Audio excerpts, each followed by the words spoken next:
Breakfast The voice of the creative economy. with Vincent Heeringa. It's from the HB Media Stable, Idealogue, NZ Marketing Good Magazine and stoppress.co.nz. Vincent Heeringa, good morning. Good morning, Wammo. How are you? Very well, thanks. Today we're talking about measuring innovation.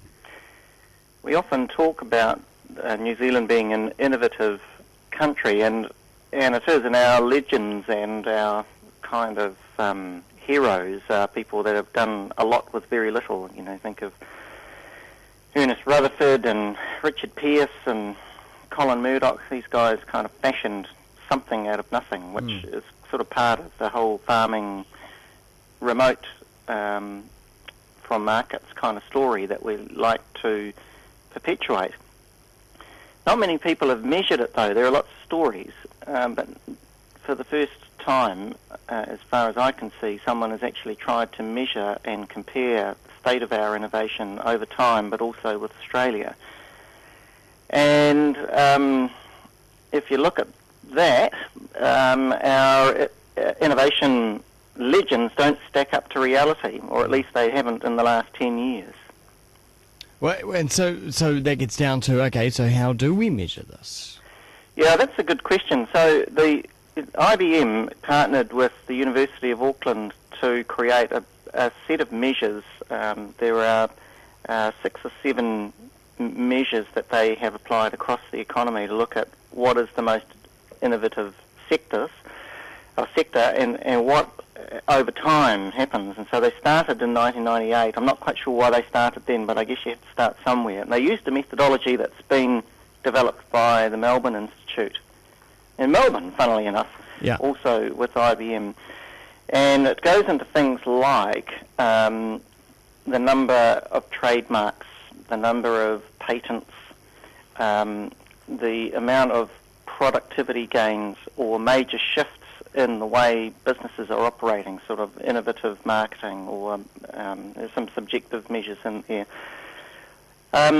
And so you could spend a bit of time critiquing the methodology, I suppose, but you've got to start somewhere, Wammo, and at least they've put a line in the sand and said, well, this is what we are going to measure. You can measure what you like. And it's quite a good set of numbers, but the disturbing thing, Wammo, is that it shows that since 1998, New Zealand has not really changed all that much in the amount of innovation compared to Australia, which has shown a really steady growth in an order of sort of twice or 3 times as much as New Zealand. Yeah. And what did they put that down to?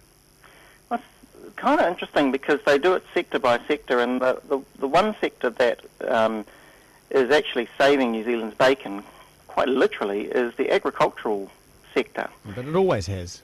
Yeah, it always has. We know that in terms of volume and, kind of importance in our economy, agriculture is the biggest. But I bet you not many people picked that agriculture would also be our most innovative.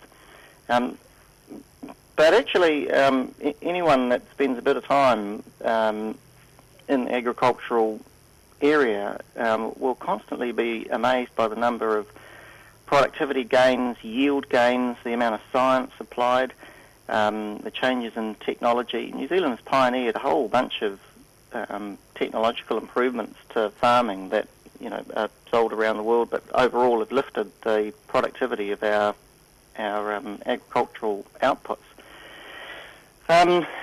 But other sectors are really poor performers, and if it wasn't for agriculture, that innovation index would be looking quite miserable, but we're saved by the amount of effort that goes in by our ag sector. But that's because it is the largest sector, though, isn't it? I mean, well, that's. I wish that was true. Yes, it is our largest sector, but it's the tourism, which rivals dairy in terms of the largest amount. Certainly, it's the largest export earner, and may well be by revenue the largest contributor to GDP. Is actually woeful in its innovation. And I've got a lovely quote here from one of the guys behind the actual index, Dougal Watt from IBM. a standout negative against all this is the tourism industry, which continues to be fragmented, cost-conscious, and dominated by lifestylers.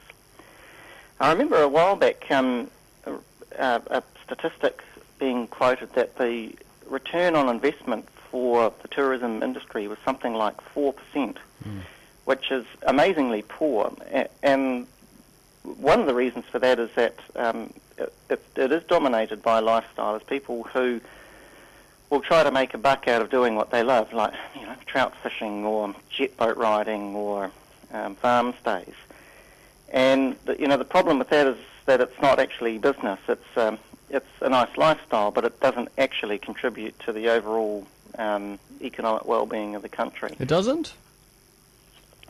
I mean, they're small businesses extracting dollars from overseas tourists. Yes, but if they're subsidised by people's if they don't actually capture the time and the cost that people are putting in and get way in excess of that in terms of their revenue, then it's not a business.